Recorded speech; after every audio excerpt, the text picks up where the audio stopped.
सभा से पास हो गया है। 12 घंटे से ज्यादा समय तक चली मैराथन चर्चा के बाद लोकसभा ने वक्फ संशोधन बिल 2025 पारित कर दिया है। स्पीकर ओम बिरला ने चर्चा पूरी होने के बाद वोटिंग करवाई और इस विधेयक के पक्ष में 288 और विपक्ष में 232 वोट पड़े। रात के 2 बजे वक्फ संशोधन बिल लोकसभा से पास हो गया और बीजेपी के सहयोगी दल जेडीयू और टीडीपी ने बिल का समर्थन किया। बिल पर चर्चा के दौरान जहां सत्ता पक्ष के सांसदों ने बिल का समर्थन किया तो वहीं विपक्षी सांसदों ने इस पर कड़ा विरोध जताया। इस दौरान कई मौकों पर हंगामा भी देखने को मिला। वक्फ संशोधन बिल लोकसभा से पास हो चुका है और अब बारी है राज्यसभा की, तो अब इसे राज्यसभा में पेश किया जाएगा। कल हुए 12 घंटे की चर्चा के बाद इसकी वोटिंग कराई गई, जिसमें 288 वोट बिल के पक्ष में पड़े, वहीं 232 वोट इसके विरोधियों दल के द्वारा वोटिंग कराई गई, जो कि इस बिल के समर्थन में नहीं थे। प्लीज बैठिए, ये तरीका ठीक नहीं है आपका। सदस्य इसके पक्ष में हाँ गए, जो सदस्य विरोध में ना गए। मेरे विचार में निर्णय हाँ वालों के पक्ष में, हाँ वालों के पक्ष में विधेयक का पूरा नाम विधेयक का अंग बना। मंत्री जी अब प्रस्ताव करें कि विधेयक को यथा संशोधित पारित किया जाए। Sir, I move that the bill be passed as amended. हाँ वालों के पक्ष में कई दिनों से चल रही सियासी हलचल और बुधवार को जोरदार बहस के बाद चर्चित वक्फ संशोधन बिल लोकसभा में पास हो गया। इसके विरोध में ना गए। मेरे विचार में संसदीय कार्य मंत्री किरेन रिजिजू ने शायराना अंदाज में इस साल के सबसे चर्चित बिल को संसद में पेश किया। अध्यक्ष महोदय, किसी की बात कोई बदगुमान ना समझे, इस जमीन का दर्द कभी आसमान ना समझेगा। बिल टेबल होने के बाद पक्ष और विपक्ष दोनों ही ओर से जोरदार बहस हुई। विपक्ष ने सवाल खड़े किए तो सत्ता पक्ष ने नेताओं को उसका जवाब दिया। ये बिल आज इस संविधान के इस जो मूल जो ढांचा है उस पर आक्रमण है और इनकी जो पूरा जो भाषण था वो हमारे संविधान के इस मौलिक अधिकार पर, हमारे संघीय ढांचे पर एक आक्रमण था। वक्फ संशोधन बिल पर विपक्ष के सवालों का जवाब देते हुए केंद्रीय गृह मंत्री अमित शाह ने विपक्ष पर जोरदार प्रहार किया।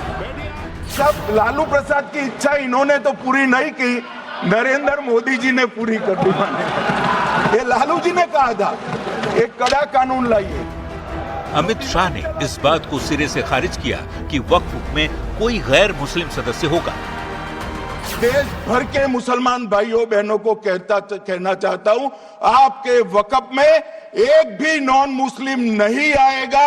ये एक्ट में ऐसा कोई प्रावधान नहीं। मगर जो वक्फ बोर्ड है और वक्फ परिषद है, उसका काम क्या है? वक्फ की संपत्तियां मान्यवर बेच खाने वाले लोगों को पकड़कर इसके बाहर निकालने का। कांग्रेस पर करारा वार करते हुए अमित शाह ने कहा कि अगर 2013 में कांग्रेस ने पाप नहीं किया होता तो इस संशोधन बिल को लाने की जरूरत ही नहीं पड़ती। हम ऐसा नहीं लिख रहे हैं कि कोर्ट में नहीं जा सकते। आपने तो कर दिया था कि एक ऑर्डर को कोई कोर्ट में चैलेंज ही नहीं कर सकता। पूरा संविधान वहां समाप्त कर दिया मान्यवर। अमित शाह ने कहा कि वक्फ संशोधन का मकसद मुसलमानों का भला करना है। चंद लोगों ने अपनी ठेकेदारी चलाने के लिए इस पर कब्जा किया हुआ है। जरूरी है कि वक्फ के कामकाज में पारदर्शिता हो। मान्यवर, ये बिल जमीनों की सुरक्षा प्रदान करेगी। मान्यवर, किसी की जमीन अब घोषणा मात्र से वक्फ नहीं बनेगी, उसको प्रोटेक्शन। मान्यवर, पुरातत्व विभाग और एएसआई की जमीन को हम सुरक्षा देंगे। अमित शाह ने वक्फ पर सरकार का रुख साफ करते हुए कहा कि वक्फ दान के लिए होता है, लेकिन इसका मतलब ये नहीं कि किसी और की संपत्ति या सरकारी संपत्ति को दान कर देंगे। मतलब ये कि लाख हो हल्ला के बीच वक्फ संशोधन बिल संसद से पास हो गया है। ग्रीवेंसेस जिसका भी हो कोर्ट में। करीब 60 सांसदों के भाषण और 12 घंटे की मैराथन बहस के बाद संसद ने देर रात इतिहास रच दिया। कल दोपहर 12 बजे से शुरू हुई डिबेट रात के 12 बजे तक चली और फिर अगले 2 घंटे इस ऐतिहासिक बिल पर वोटिंग का दौर चला। आखिर में वही हुआ जिसके आंकड़े पहले से ही इशारा कर रहे थे।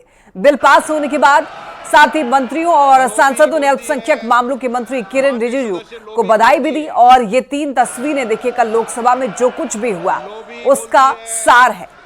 रात 12 बजे तक की जो तस्वीर है आपको दिखा रहे हैं, देर रात वोटिंग होने की भी तस्वीर आपको दिखा रहे हैं और बिल पास होने के बाद वहां की ये तस्वीर, मंत्री को बधाई देते हुए की ये तस्वीर आप देख पा रहे हैं टीवी स्क्रीन पर। इस बिल के पक्ष में 288 सांसदों ने वोटिंग किया, तो वहीं इसके विपक्ष में यानी कि इसके विरोध में 232 सांसदों ने वोट किया और बिल पास होने के लिए जो आंकड़े चाहिए वो 272 है, मेजॉरिटी चाहिए। वक्फ संशोधन विधेयक आज राज्यसभा में पेश होगा और राज्यसभा में चर्चा के लिए 8 घंटे का समय निर्धारित किया गया है। लोकसभा में वक्फ संशोधन विधेयक पास होने के बाद सरकार इसे राज्यसभा में पेश करेगी। दोपहर 1 बजे से राज्यसभा में इस बिल पर चर्चा शुरू होगी।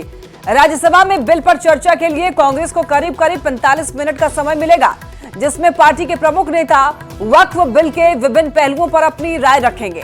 बीजेपी की तरफ से सुधांशु त्रिवेदी, बृजलाल, राधा मोहन दास अग्रवाल और गुलाम अली खटाना इसमें हिस्सा लेंगे। वहीं आपको बता दें कि कांग्रेस की तरफ से अभिषेक मनु सिंघवी, इमरान प्रतापगढ़ी बोलेंगे। तो आज इसे राज्यसभा में पेश किया जाना है बिल को। एआईएमआईएम सांसद असुद्दीन ओवैसी ने लोकसभा में वक्फ संशोधन बिल को फाड़ दिया। कहा कि मैं इस कानून को फाड़ता हूं, आप ही जज होंगे और आप ही फैसला करेंगे। 172 वक्फ संपत्ति एएसआई के दायरे में है। यह बिल अनुच्छेद 14 का उल्लंघन है। मदरसों को निशाना बनाया जा रहा है। का मकसद सिर्फ मुसलमानों को जलील और रुस्वा करना है, मुसलमानों को दूसरे दर्जे का शहरी बनाने का इनका मकसद है।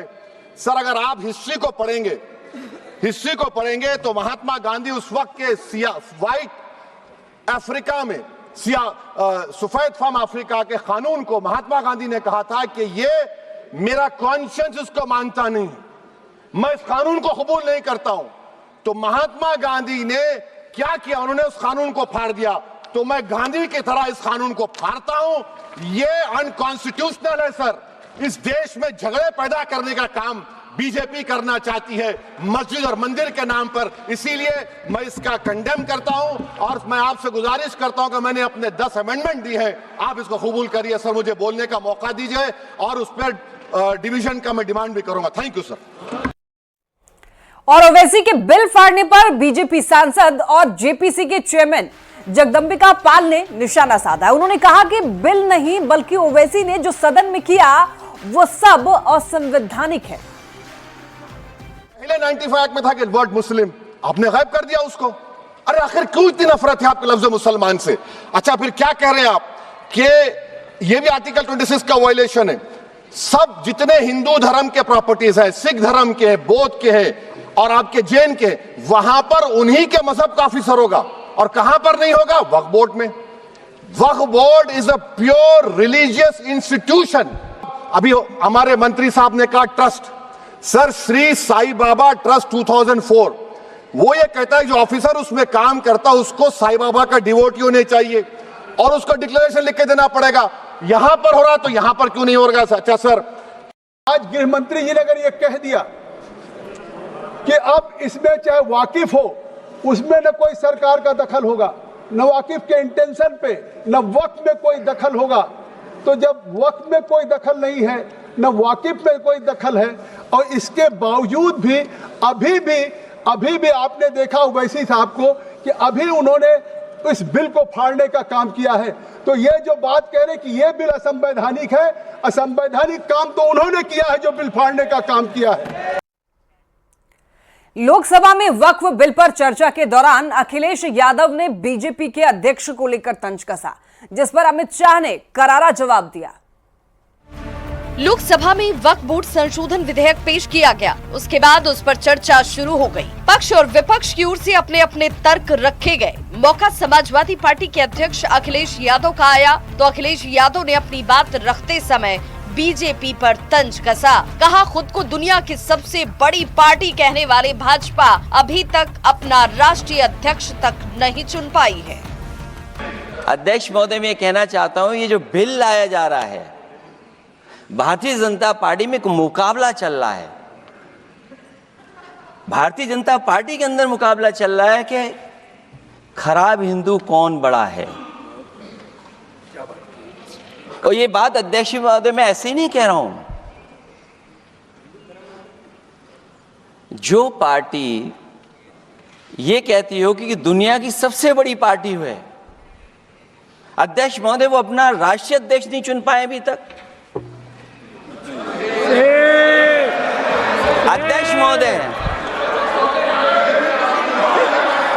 अध्यक्ष महोदय भारतीय जनता पार्टी क्या है?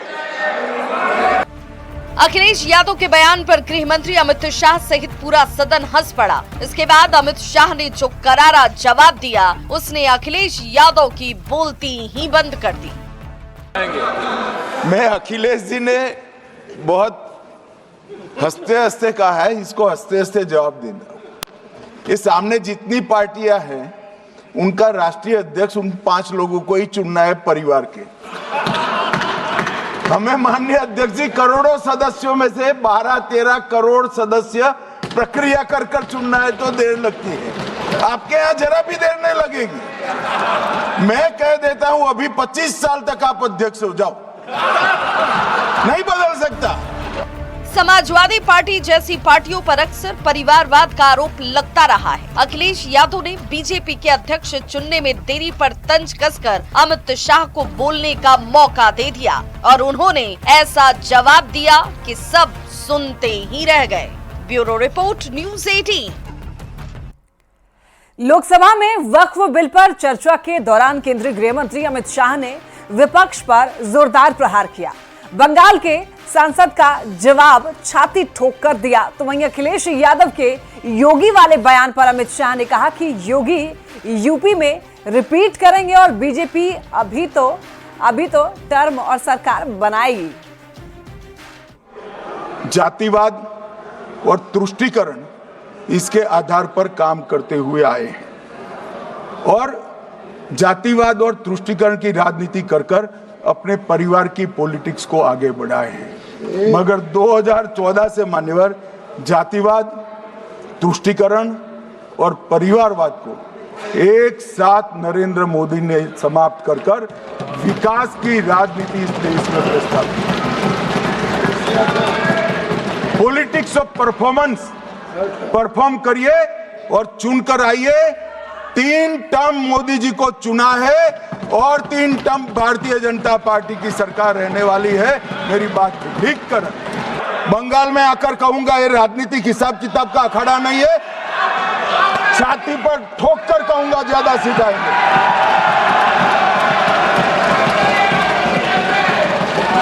मान्यवर 2013 के, अरे बैठ जाओ वकील साहब बैठ जाइए। मान्यवर 2013 में वो भी रिपीट होने वाले हैं।